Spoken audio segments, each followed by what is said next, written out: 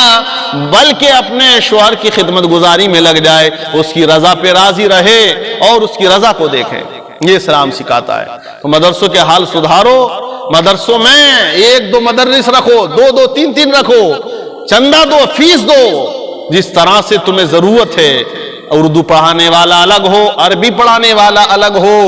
اور اس کے بعد مسائل سکھانے والا الگ ہو۔ ضروری نہیں ہے آپ درس نظامی اس میں پڑھوائیں یا درس نظامی ہی کے مدرس رکھ کر، بڑے بڑے عالم رکھ کر آپ اس میں رکھیں، بلکہ آپ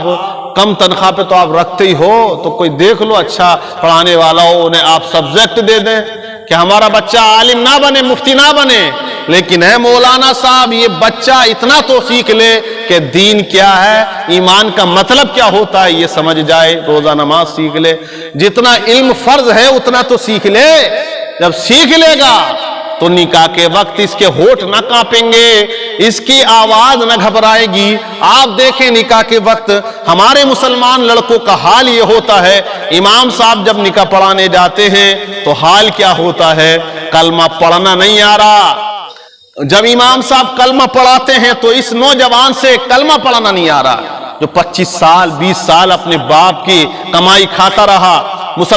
مسلمانوں کے گھر میں مسلمان گھر میں رہا، اور مسلمان گھر میں رہنے کے باوجود وہ کلمے نہ سیکھ سکا، آج نکاح کے وقت کانپ رہا ہے،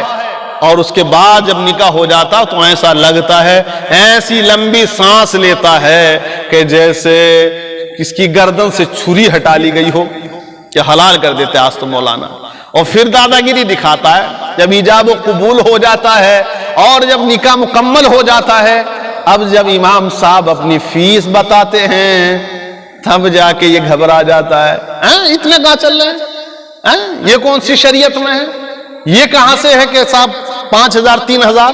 3000 سے زیادہ ہے نہیں، بہت کم گاؤں میں ہوں گے 5000 ہوئے تو ہوئے،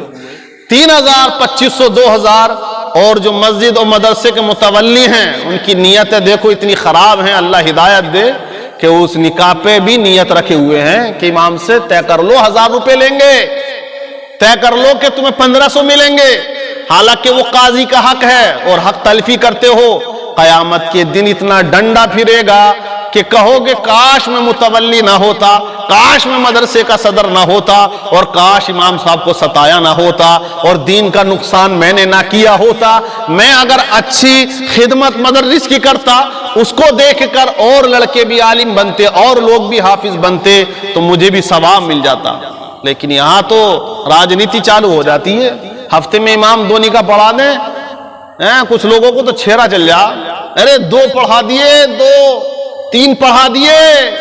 لگ گئی امام صاحب لگ گئی، لیکن یہ نہیں دیکھتا کہ اس کے بچے پورا ہفتہ سبزی سے اپنی زندگی گزارتے ہیں۔ لوگ کہتے ہیں برکتیں بہت ہیں، ہے واقعی برکتیں، اللہ نے برکتیں رکھی ہے، بیماریوں سے علماء کو محفوظ رکھتا ہے وہ، اور جسے دیتا ہے اس کی حکمت ہوتی ہے، وہ بھی اللہ کی طرف سے ہوتا ہے، لیکن برکتیں ہوتی ہیں۔ لیکن میرے بھائی یہ بھی برکتیں ہی ہیں، برکتیں ہوتی ہیں، لیکن اس کی وجہ یہ بھی ہوتی ہے کہ تیرے یہاں ہفتے میں 3 بار گوشت آتا ہے اور ان کے یہاں ہفتے میں امام صاحب جاتے ہیں تو 100 روپے کا قیمہ کر کے لے جاتے ہیں۔ تو برکت ایسے بھی ہوتی ہیں، اپنے خرچوں پہ انسان کنٹرول کرتا ہے۔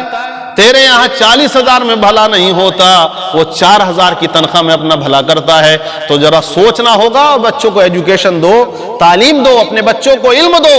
اپنے بچوں کو ایسی تعلیم دو حضرات کہ جب تمہارا جنازہ اٹھے تو تمہیں غم نہ ہو کہ میں نے بچوں کو دین کی تعلیم نہ دی، بلکہ تم خوش ہوتے ہوئے چلے جاؤ کہ میرا بچہ دولت مند نہ صحیح لیکن دیندار تو ہے، دیندار تو ہے، وہ اچھا ہے، نمازی ہے، حاجی ہے۔ تو یہ سب سے اچھا ہوگا۔ مدرسوں کو آپ خیال رکھیں، مدرسوں میں آپ تعلیم کرائیں، ایک مدرس نہ رکھیں، بچے زیادہ ہوں تو آپ 2 رکھیں، اور زیادہ ہوں تو 3 رکھیں، 4 رکھیں، اور آپ فیس رکھ دیں بچوں کے اوپر، اور ساری تعلیم ہمارے مدرسوں میں ہو سکتی ہے۔ اسکول بھی تو ہم سے ہی چل رہے ہیں، دوسرے لوگ تھوڑی چلا رہے ہیں، ہم فیس دیتے ہیں، مسلمانوں کی بستی ہوتی ہے 500-400 گھروں کی، اس میں کون ایک اچھا اسکول، اسلامی اسکول نہیں چل سکتا، لیکن ہمارا بچہ اسکول میں جاتا ہے، صبح جا کے وہ سوریہ نمسکار کیا کرتا ہے اور وہ ایسی پرارتھنا کیا کرتا ہے جس سے اس پہ توبہ لازم ہوتی ہے، جس سے اس پر حضرات وہ کفر و شرک والے جملے بولتا ہے۔ لیکن کاش تو اپنے یہاں مدرسے کے اندر وہ نظام قائم کر لے، وہ قانون بنا لے کہ جس کے اندر ہندی بھی ہو، انگلش بھی ہو، اسے مانیتا بھی ہو، اور اس کے بعد جب بچہ صبح جائے تو وہ پڑھے وہی رب ہے جس نے تجھ کو ہم تن کرم بنایا، ہمیں بھیک مانگنے کو تیرا آستہ بتایا، تجھے حمد ہے خدایا، تجھے حمد ہے خدایا۔